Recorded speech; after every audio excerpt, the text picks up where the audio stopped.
মাননীয় প্রধানমন্ত্রী রক্ষা করেন প্রতিশ্রুতি। ভোটের আগে বলেছে সেতু করে দিবেন, দল মত যার যার সেতুর দাবি সবার। মাননীয় স্পিকার সেতু মোদের অধিকার। তথ্যমন্ত্রী পার্থ ভাই আগের কথা ভুলি নাই, নির্বাচনে বলেছেন সেতুর জন্য লড়বেন। হাফিজ ইব্রাহিম ভাই, নয়ন ভাই সেতুর কথা বলেন ভাই। মন্ত্রী এমপি স্পিকার নীরব থাকিবেন না আর, সেতুর কথা বলে বলে ভোট নিয়েছেন জনতার। এবার সেতু না হলে এই জনতা উঠবে জ্বলে। ভোলার গ্যাসে সবাই নাই, সেতু চাইলেই কষ্ট দেয়। গ্যাস যদি নিতে চাও ভোলা বরিশাল সেতু দাও, সেতু ছাড়া ভিন্ন রাস্তা ভোলাবাসী মানবে না। বিসমিল্লাহ বলে শুরু করেন, আল্লাহর সাহায্য পাবেন।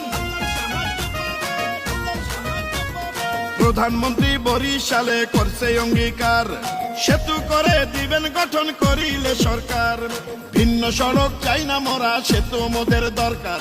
দীর্ঘদিনের ন্যায্য দাবি 22 লক্ষ জনতার।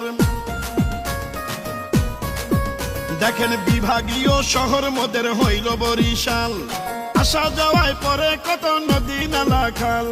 মোদের আছে মন্ত্রী এমপি আছে স্পিকার, এত থাকার পরেও কেন হয় রে অবিচার। গ্যাস বিদ্যুৎ মাছে ভরা মোদের ভোলা জেলা, সেই ভোলাকে নিয়ে করবেন না কেউ অবহেলা। সেতু ছাড়া কিছুই মানি না।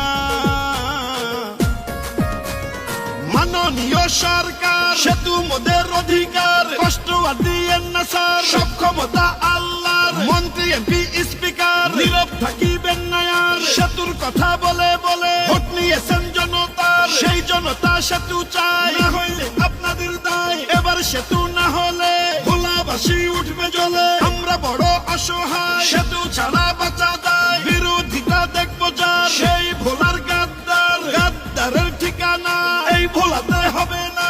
ভোলার গ্যাসে সবাই নাই, সেতু চাইলেই কষ্ট দেয়। যদি গ্যাসে বিদ্যুৎ চাও ভোলা বরিশাল সেতু দাও, সেতু ছাড়া ভিন্ন রাস্তা ভোলাবাসী মানবে না। মাননীয় প্রধানমন্ত্রী রক্ষা করেন প্রতিশ্রুতি। নির্বাচনে বলেছেন সেতু মেডিকেল দিবে, বিসমিল্লাহ বলে শুরু করেন, আল্লাহর সাহায্য পাবে।